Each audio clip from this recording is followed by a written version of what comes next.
んどん増えてくるかな。そういうだからそういう仕掛けない人にまず相談しに行ってどうしようかっていう流れになるかな。火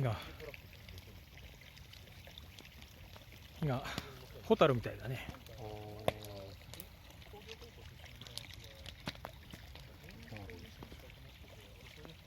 北の国からですよ。